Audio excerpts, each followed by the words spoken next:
El problema de sumarse a causas que la ultraizquierda promueve es que esas causas vienen siempre, indefectiblemente, asociadas a una propuesta tramposa que supuestamente resuelve urgencias sociales, pero que en realidad concentra la mayor cantidad posible de poder en el Estado, es decir, en la clase política.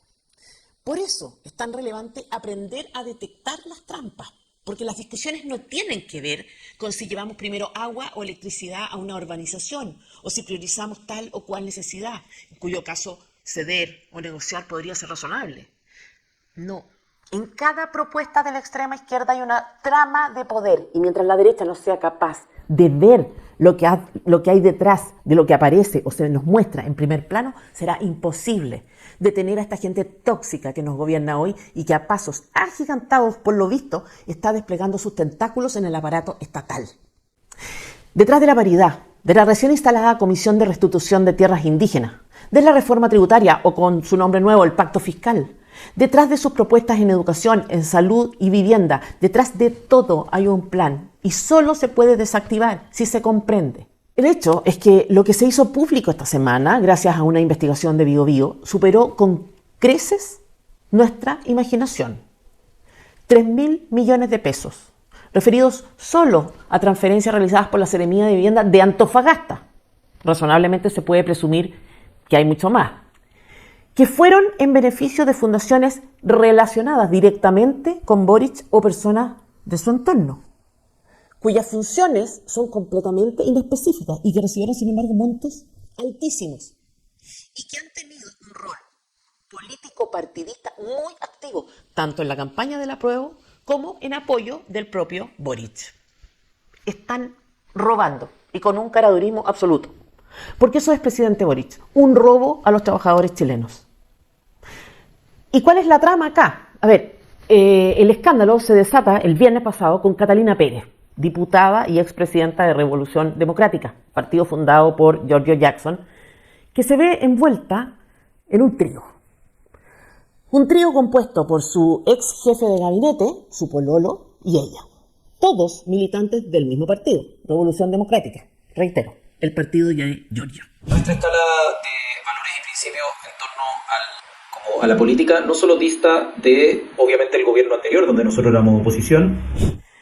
En ese trío, el ex jefe de gabinete de Catalina Pérez le transfiere 426 millones de pesos desde la Subsecretaría de Vivienda, que es donde trabajaba, a la Fundación Democracia Viva, de la que el pololo de Catalina Pérez, y a su vez militante del mismo partido, es representante legal. ¿Y a qué se dedica esta Fundación Democracia Viva? Lo más preciso que he podido encontrar en medios de prensa y páginas oficiales es hacer, comillas, diagnósticos y mejoramiento de la habitabilidad primaria. De nuevo, esta gente con su palabrería vacía. Lo insólito es que el Servicio de Impuestos Internos ha confirmado que esta fundación ya se había adjudicado 270 millones cuando ni siquiera tenía giro de obras. El hecho es que cuando se devela esta teleserie, Catalina Pérez es interpelada, obviamente, por la prensa y sus pares, a raíz de su eventual participación en este trío. ¿Y qué hace ella? Se victimiza y recurre al comodín del machismo. Ella, como mujer, no tiene por qué dar explicaciones de lo que hagan ellos, dos hombres adultos. Pero lo que yo no me parece y estoy disponible a aceptar es que una mujer que ha construido su carrera política a punto de muchísimo esfuerzo tenga hoy día que responder por actos de hombres adultos. Y para marcar distancia o desmarcarse de ellos, se refiere a estos dos hombres adultos, uno ex empleado suyo y el otro pololo, como don Daniel y don Carlos. Noten la sutileza. Si los trata de don, no debe tener nada que ver con ello, aunque haya sido jefa de uno y siga siendo polola del otro. La verdad, diputada, es que acá da igual si usted es mujer biológica, trans, heterosexual, lesbiana, poliamorosa. El problema tiene que ver con una eventual malversación de fondos públicos y si usted es considerada parte del esquema es debido a su militancia y cercanía personal y profesional con los hombres en cuestión. Que usted sea mujer y ellos hombres es completamente irrelevante en este contexto. En todo caso, en la sección Dato Freak sobre la Fundación Democracia Viva, les presento a su flamante directora de comunicaciones. Hace paso del lean, yo le echo todo el hielo, mi cuello es de los míos frío, como lo bajo de 2000. En fin, Este ex jefe de gabinete de Catalina Pérez y ex tesorero de Revolución Democrática, para que no nos perdamos, el partido de Giorgio Jackson, el de los estándares morales superiores, se abstrae, porque Democracia Viva no fue la única entidad favorecida. Rápidamente mencionaré algunas. Asociación Campamento de Ideas. ¿Cuánto? Casi 800 millones. Fundación Procultura, 500 millones. Su director ejecutivo y socio fundador, Alberto Larraín Salas, amigo personal de Boric, que en algunas de sus publicaciones en redes sociales dice cosas como: más que nunca cariño y admiración por Gabriel Boric. Los amigos son la familia que uno elige. Otro comentario en redes sociales: imposible no estar más orgulloso de Gabriel Boric y agradecido por su vida. Otro dato curioso de esa misma fundación: Irina Karamanos trabajó ahí por un año. Hola chiques, estoy junto a Irina Karamanos, estamos cerrando la mesa del gobierno respecto a derechos laborales y seguridad social de la población LGBT. Fundación Urbanismo Social, ¿cuánto recibe? 577 millones. Han participado de sus eventos varios miembros del gobierno y afines: Carlos Montes, Claudio Rego, Carolina Leitao. La página de la fundación hizo campaña por Boric, celebrando el triunfo, e hicieron defensa del contenido del texto de la Convención Constitucional en materia de vivienda. Pero Contreras no para. 400 millones para la Fundación Cultural Tom Arte, que también hizo propaganda por el apruebo desde la fundación. Educación, Arte y Cultura, Movimiento Fibra, que recibe un monto de 430 millones. Supuestamente se dedica al arte y a la educación, pero recibió recursos desde vivienda, ni idea por qué. En resumen, operadores políticos pagados con fondos públicos, 3.000 millones, solo en Antofagasta. Pero la trama no se muestra siempre de manera tan evidente. Por ejemplo, la semana pasada nos enteramos de que el 45% de los niños chilenos, o sea, casi la mitad, tiene conocimientos insuficientes en áreas fundamentales de su educación. Es raro, pero déjenme hacer un paréntesis antes de decir cuál es mi sospecha. La generación de políticos que hoy gobierna creció y ganó figuración con un discurso centrado en la educación. Sus años universitarios fueron en realidad años de activismo político, con una cobertura mediática sin precedentes, y accedieron a espacios de poder que la Concertación y la nueva mayoría les cedieron, probablemente desde la culpa. El ex dirigente estudiantil recibió un guiño de Michelle Bachelet y los partidos de la ex Concertación, que resolvieron no presentar candidatos para competirle. La buena voluntad que ha habido estos días nos permite llegar a esta decisión, que significa convertir a Giorgio Jackson en nuestro candidato a diputado por el Distrito 22. Con el eslogan que eligieron, educación pública, gratuita y de calidad, se hicieron famosos. Varios se deben acordar porque eso ocurrió hace exactamente 12 años. Pero las instituciones para mí de educación pública tienen que ser gratuitas, de calidad. Queremos avanzar hacia una educación pública gratuita y de calidad. Por una educación de calidad, gratuita para todos los chilenos. La gratuidad fue el gancho electoral que usaron, el anzuelo, la promesa que interpeló y cautivó a miles de estudiantes y familias endeudadas, muchas de las cuales estaban pagando por la supuesta garantía de éxito que ofrecía un título universitario y que, estaba quedando demostrado, no estaba satisfaciendo las expectativas. Pero volvamos a lo que estimo sospechoso. Fue precisamente desde los años en que estos jóvenes entraron de lleno a la política, 2012 en adelante, que los resultados del CIMSE se estancaron.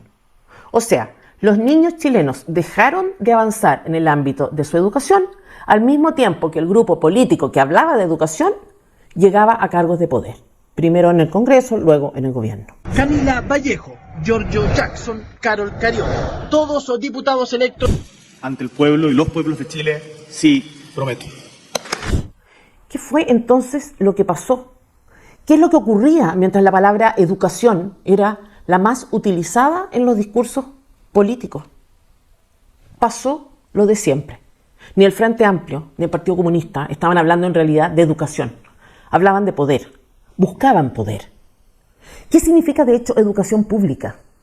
¿Qué significa educación gratuita? Muy simple, significa educación provista por el Estado y pagada por el Estado, y por tanto bajo el control del Estado. El foco de los jóvenes idealistas no estaba en la educación como tal, sino en convertir al Estado en el proveedor y financista de ese servicio. Era un problema más cercano al poder y a la economía que a la educación. Y así fue como, a través de la gratuidad y la prohibición del lucro y la selección, el Estado aumentó significativamente su control sobre las personas. Y justamente porque es poder lo que la ultraizquierda quiere, es que en medio de la crisis de COVID, esa ultraizquierda apoyaba al Colegio de Profesores, sindicato controlado por la extrema izquierda, en su resistencia a volver a clase. De hecho, el 27 de abril, si la autoridad insiste en mantener esa fecha como fecha de retorno a clase, nosotros no vamos a volver. De hecho, Chile fue el país de la OCDE que más tiempo tuvo cerrados los colegios, 259 días para ser exacto. Y el 2021, mientras los municipales abrían sus aulas en un 54% de los días en que era posible hacerlo, los particulares pagados lo hacían en un 87%. ¿Y qué hacían entonces los dirigentes estudiantiles que habían pasado de la Alameda al Congreso? Presentar una acusación constitucional contra el entonces ministro de Educación, Raúl Figueroa. El ministro Raúl Figueroa no ha respetado ni la Constitución ni las leyes. Presentar esta acusación constitucional. Así de falso resultó ser el interés del Frente Amplio y el Partido Comunista en la educación. Ni la educación pública, ni el retroceso que los niños iban a sufrir conforme a las advertencias de entidades internacionales, ni la brecha entre ricos y pobres, nada tuvo suficiente entidad como para que estos políticos desaprovecharan la oportunidad de desestabilizar al gobierno de Piñera. Lo suyo fue una conducta política, de la baja política. Y su aparente cambio de actitud en realidad no es un cambio, es coherente con la lógica con que siempre actúan, que es la lógica del poder. El cambio de actitud, el reconocimiento de su error de parte del gobierno responde a una cuestión práctica, prevenir una eventual revancha. Era político su interés y la educación e integridad de los niños la excusa. Pero la derecha tradicional no se atrevió a demasiado y hasta cierto punto dejó al ministro dando la batalla un poco solo. Porque no se trata solo de la pandemia y de su utilización política, de su alianza con el Colegio de Profesores para impedir la vuelta a clase de los niños, de su resistencia a hacer el CIMSE y publicar el resultado. Se trata también del ejemplo, de enseñarles a los escolares que los de vagos por la Alameda pueden llegar al Congreso y al gobierno, de la justificación que han hecho de las faltas de respeto y de las faltas de respeto en las que ellos mismos incurrieron una y otra vez. Como quisiéramos ver en un casco militar, también podríamos quemar una bandera de renovación nacional.